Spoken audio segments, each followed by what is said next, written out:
There was a time when the world spoke more softly, when light came from oil lamps, not electricity, when silence was not an absence, but a presence. In a forgotten corner of the ancient world stood a library so old, even its name was lost to time. People called it simply the House of Memory. Its walls were carved from stone the color of pale sand. Its roof, a dome of quiet shadows. Inside, hundreds of shelves rose toward the darkness, holding scrolls wrapped in linen, their edges crumbling like dry leaves. By day, the place was still. But by night, when the city outside faded into sleep, the library awoke. The air inside was cool and smelled of dust, ink, and ancient oil. The wind passed softly through cracked windows, brushing across the scrolls like invisible fingers turning forgotten pages. Scholars once said if you stayed silent long enough, you could hear history breathing. And indeed, on some nights, when the moonlight touched the marble floor, the building felt alive, not in a loud or frightening way, but gently like the slow heartbeat of something eternal. No footsteps echoed here. No torches flared. Only the soft hum of time itself. In those nights, silence was the library's language. It didn't need voices to tell its stories. They lingered in the air like dust motes, waiting for someone brave or quiet enough to listen. Every night, after the city's last torch was extinguished, a lone figure entered the House of Memory. The keeper.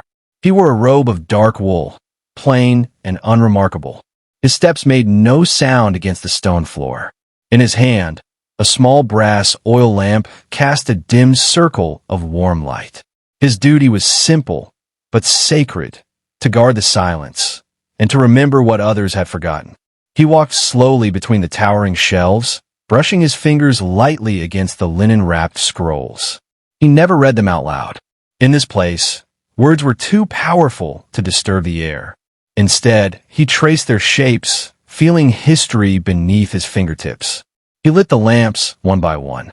Each flame flickered gently, never daring to disturb the stillness. The keeper believed the library was alive, that its stones remembered every whispered word. And when he walked, it felt as if the walls followed his movements, listening with a kind of ancient patience. Tonight felt different. The silence seemed deeper, thicker, as if something waited in the dark. But the keeper said nothing. He bowed his head to the shelves as he always did and continued his quiet ritual. Far above, where the lamps could not reach, the ceiling disappeared into shadows. Something stirred there softly. The keeper paused, oil lamp flickering in his hand, and listened. The silence, for the first time in years, seemed to breathe back. It was near midnight when the keeper reached the farthest corner of the library, a place few ever walked. Here, the air was colder, the dust heavier. Shelves leaned under the weight of scrolls so old, they seemed to be made of shadows themselves. The keeper's lamp flickered weakly. His hand brushed against a scroll wrapped in faded black linen. He frowned. He had never seen this one before.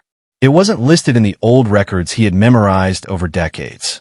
The scroll was colder than the air, as if it carried the chill of centuries. He placed it carefully on a marble table. The linen came undone with a sound like a long sigh. Beneath it lay parchment covered in symbols. Not Greek, not Latin, not any tongue he knew. The letters shimmered faintly, as if lit from within. The silence thickened, pressing gently on his ears. Even the lamps seemed to dim around him. He leaned closer. The symbols seemed to ripple, as if breathing. For the first time in his life, the keeper felt the silence watching him. It was no longer passive. It was awake. He should have walked away. But something held him there, something older than reason. The keeper did not know how long he stared at the symbols. Time, like the sound, had disappeared. Then it happened. A whisper. So faint it could have been wind, but it wasn't. It came from the scroll. The language was unlike anything he'd ever heard. It wasn't spoken in words, but in breaths, pauses, and echoes. It felt as though the silence itself had learned to speak. The shelves around him creaked softly, like old wood listening. The flame of his oil lamp bent forward as if drawn toward the scroll. He felt his heart beating slowly, almost matching the rhythm of the whisper. The ancient library was no longer just a building. It was a listener, a memory, a witness. The keeper didn't understand the language, but somehow he felt it. It spoke of centuries long gone, of scholars who once sat under these arches, of knowledge lost to fire, to time, to silence. The whisper grew softer and softer, like a wave pulling back into the sea. Then it stopped. The library fell still again. But the silence was no longer empty. It was full, heavy, alive. The keeper closed his eyes. The air felt different now, warmer, quieter, like the hush that follows a storm. The scroll no longer glowed. Its letters had faded back into stillness. The lamp beside him burned low.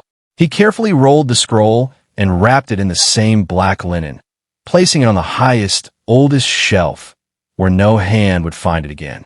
Not soon, at least. As he walked through the aisles, he could feel the library breathing again. Calm, slow, like a giant creature returning to its slumber. The keeper understood something he could not explain. Not all knowledge is meant to be spoken. Some is meant to sleep, like the library itself. He reached the great doors as the first pale light of dawn touched the stone floor. He looked back once more at the endless shelves. Silent, ancient, watching. And then, as it always had, the library returned to its quiet nights, waiting for another soul who might listen, centuries from now.